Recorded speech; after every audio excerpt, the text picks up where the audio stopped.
Yeah, I ghosted that chick. Let me tell you why I did it. You know, I never claimed to be the good guy in the situation. Yeah, I fucked up on countless different occasions. This isn't really that comfortable.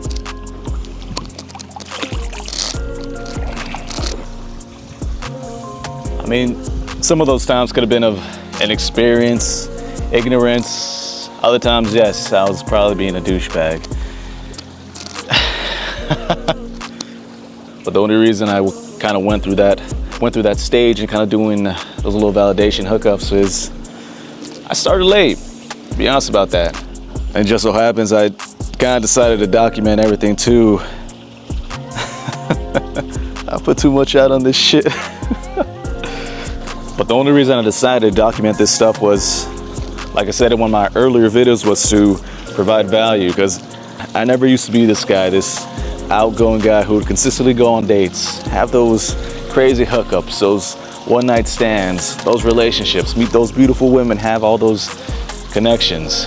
That never used to be me until I decided to finally change, actually be proactive and do something about it. And then I had to go through a whole entire essentially online education to figure out exactly how to do those hookups, one-night stands, relationships, all that stuff that I'm trying to teach you guys too. So for that being said, in this video I'm going to show you exactly how I personally vet out the women that I date to see if I want to prolong it into a further relationship, i.e. how to get a girlfriend. I'm going to show you how to do it.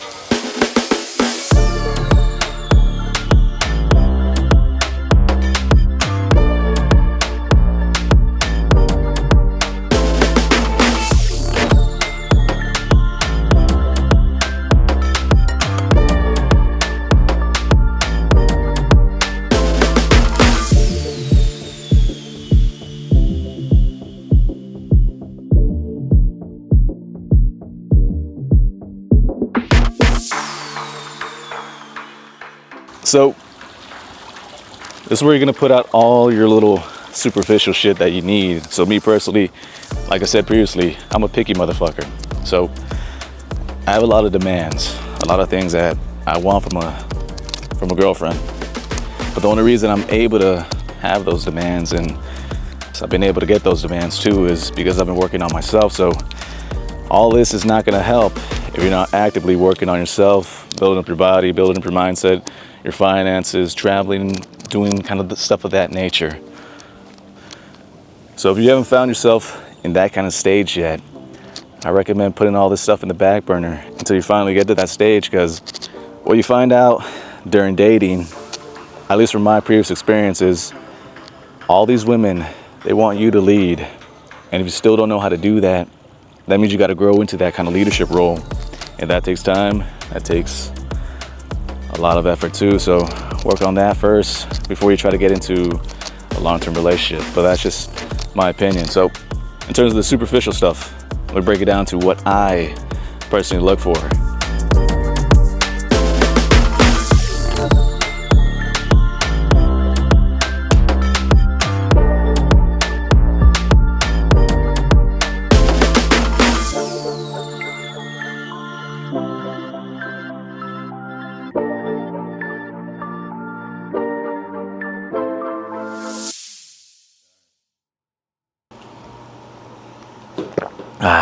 Check 1, 2.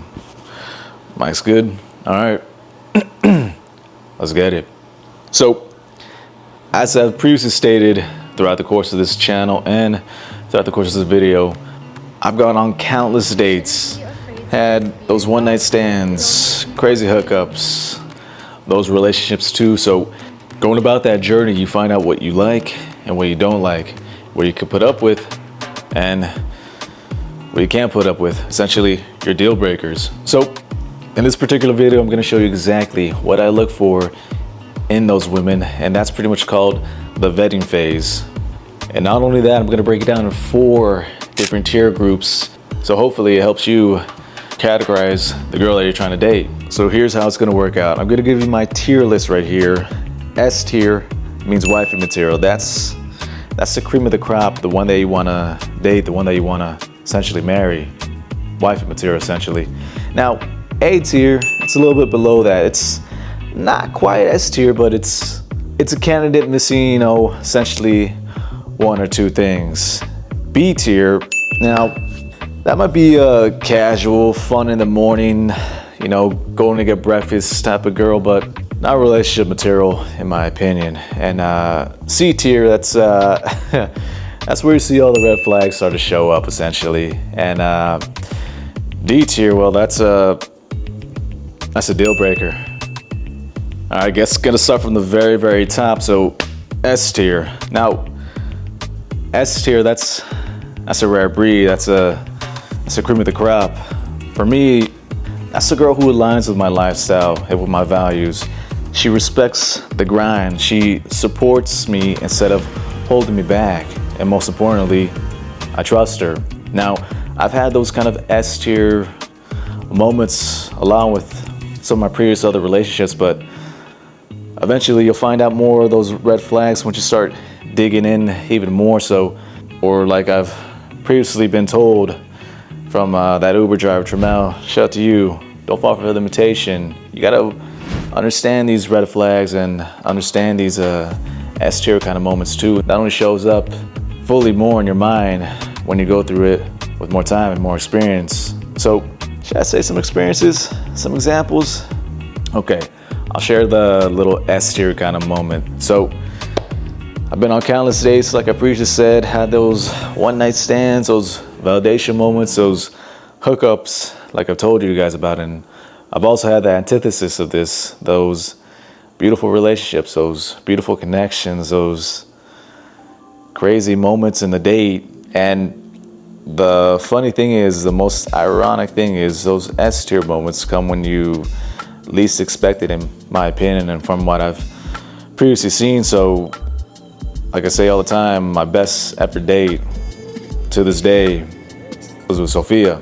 We had a crazy, just a little connection. Just the compatibility was there. The vibe was immaculate. She was super cute. She was super sweet, and had a little passionate, romantic kind of kiss and make-out session afterwards. And this is where the D tier comes. And unfortunately, it wasn't from her. It was from me. So, like I previously stated, with those S tier kind of girls, they're always gonna value themselves even more because they know what they're worth, not just externally, but also internally too. So, this particular example, like I've previously stated, my mind was on some other things. So, I had that kind of a S tier girl there, and because I was being a kind of a douchebag to a certain extent, I wasn't able to fully go along that path. So, tell you, man, if you find one of those S tier kind of girls, have one of those crazy kind of moments, don't fuck it up like I did. But that's how I kind of gauge, in terms of the compatibility level, what an S tier is. And not just that, essentially, there's no games, no question marks when I'm around her, or when I was around Sophia. I felt focused. I felt more myself. That's girlfriend material. Don't let that go. Now, a little notch below that S tier is A tier. It's a strong candidate. It's still great. These are the girls with good chemistry, fun to be around, I don't know. maybe even ambitious themselves. But maybe there's something slightly off. Could be their lifestyle, i.e. they want to party all the weekend while I'm pretty much building my brand, as you could tell. A little conviction right here. And then it could be those kind of also values too. Like, I'll say another example with my ex, Carolina. She was extremely religious, and that was essentially her number one thing, her deal breaker in that particular experience. And I knew from the start, even when we first started dating, that was potentially never gonna be me in this current state, because I'm too focused on building this brand and building up the whole entire YouTube and everything else that I'm doing on the side too. So in that particular example, I I think I was kind of being a D tier right there too, which, kind of makes you think. But these are the only things you're able to realize afterwards, which is why I'm doing this whole entire video, so that way you could categorize yourself in whichever kind of category you can be. And me particularly, I'm trying to be that kind of S tier kind of guy, so that's why I'm pretty much stopping those casual one-night stands and hookups too, and trying to learn from that too. So that's what an A tier person is, in my opinion. It's still amazing, but not quite lockdown level, and it goes both ways too. B tier.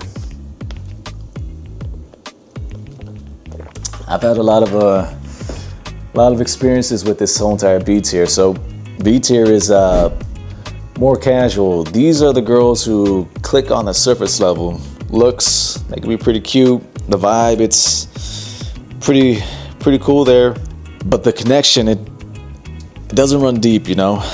Maybe she's fun but inconsistent. Maybe there's potential for more drama there. Like she's hot one day, cold the next. You know what I'm trying to talk about. It's fun in the moment, but not someone I'll build with.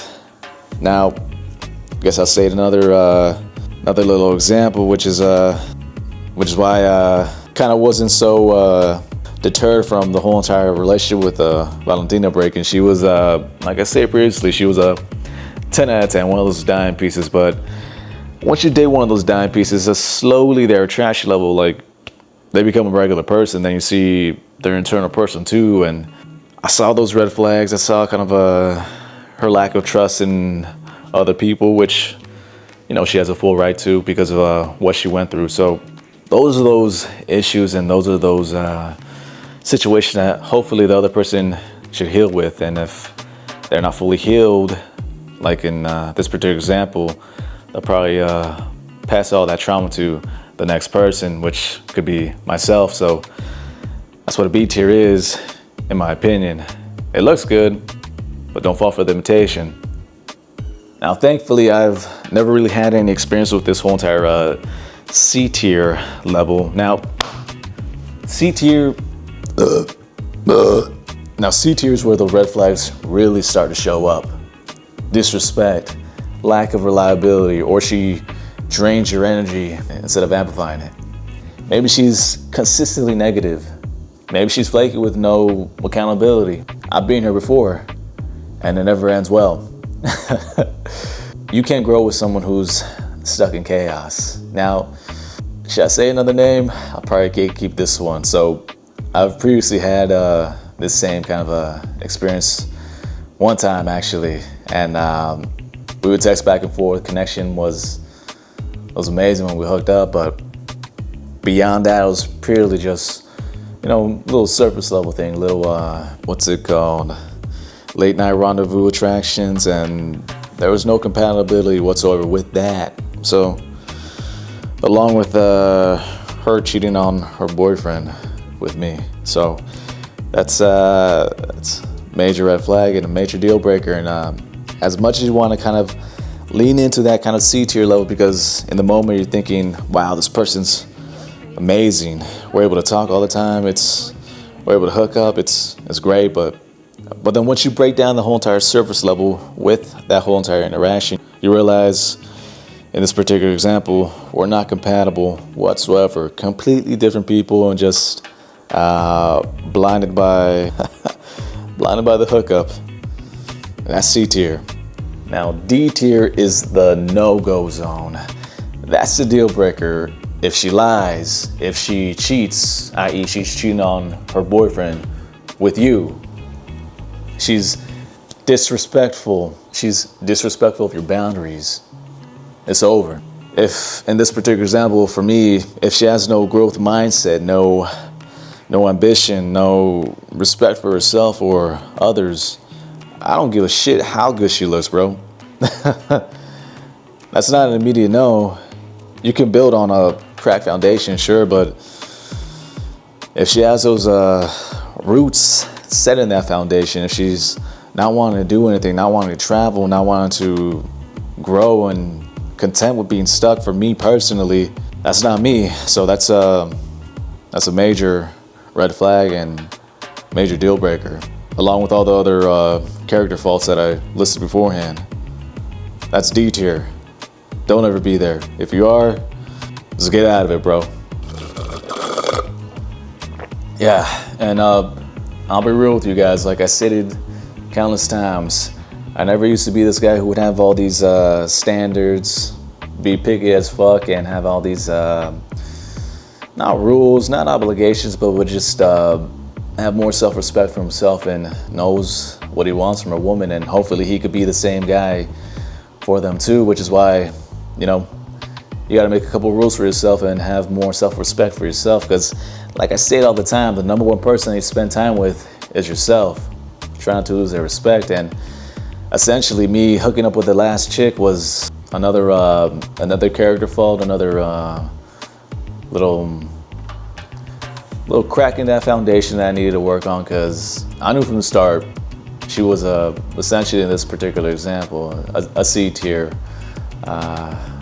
girl, and I'm trying to be the best person I could be, so that way I could give somebody else the best person for them too. So if I'm trying to be S tier, I want to get that S tier kind of woman back, and hopefully you do the same and want the same for yourself too. So once I actually started qualifying women in these particular tiers, you know, values, ambition, personality, my life's leveled up.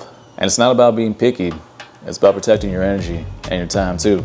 So that was my tier list on how I essentially qualify or vet these women that I go on dates with. Now this shit ain't universal.